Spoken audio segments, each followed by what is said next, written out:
শীত এলেই রাজধানী সহ সারা দেশে দেখা দেয় গ্যাস সংকট, আর এতে বিপাকে পড়তে হয় আবাসিক গ্রাহকদের। গ্যাসের জন্য রাত জেগে অপেক্ষা করতে হচ্ছে অনেক এলাকার বাসিন্দাদের।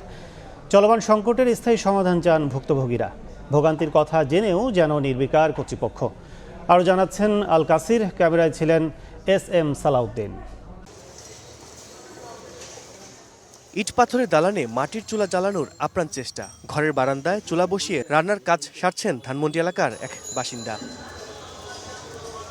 রান্নার সব উপকরণ হাঁড়িতে, কিন্তু গ্যাস নেই চুলায়। গ্যাসের জন্য অপেক্ষা দিনভর। বাধ্য হয়ে হোটেল থেকে আনতে হচ্ছে খাবার। এ চিত্র রাজধানীর গ্রিন রোড, মহাখালী, আদাবর, মৌচাক, নাজিরাবাজার, নয়াবাজার, ধলপুর, কাঁঠালবাগান, মগবাজার, কল্যাণপুর ও মিরপুরের বিভিন্ন এলাকায়। যেন শীত নামতেই উধাও গ্যাস।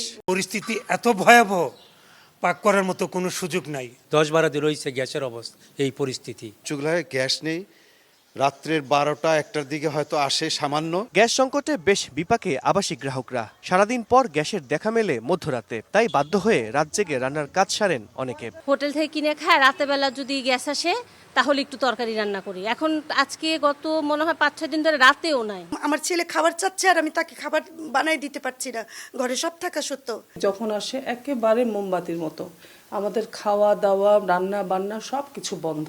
বাচ্চার খাবারটা যে তৈরি করব সেটারও উপায় নাই। রাতের বেলা তৈরি করে রাখছে, বলতে গেলে বাসি খাবারটাই বাচ্চাকে দেওয়া হচ্ছে। নিম্ন আয়ের মানুষের অবস্থাও একই। মাটির চুলাই তাদের একমাত্র ভরসা। লাকড়ি চুলায় রান্না করে খাইতেছি আমরা। এই ঠান্ডা আসে পর্যন্ত প্রায় এই একটানা গ্যাস নাই আজকে 1 মাস ধরে। আসি একটু করে হালকা পাতলা বিকেলে, আর আসি না করে আইসা গ্যাসের জন্য বয়ে থাকা লাগে, ঠিক মতনে রান্না খাওয়া করা যায় না। নাগরিকদের এই ভোগান্তিতে বরাবরের মতোই নিশ্চুপ তিতাস গ্যাস কোম্পানি। প্রতিষ্ঠানটির ব্যবস্থাপনা পরিচালককে একাধিকবার ফোন করেও পাওয়া যায়নি।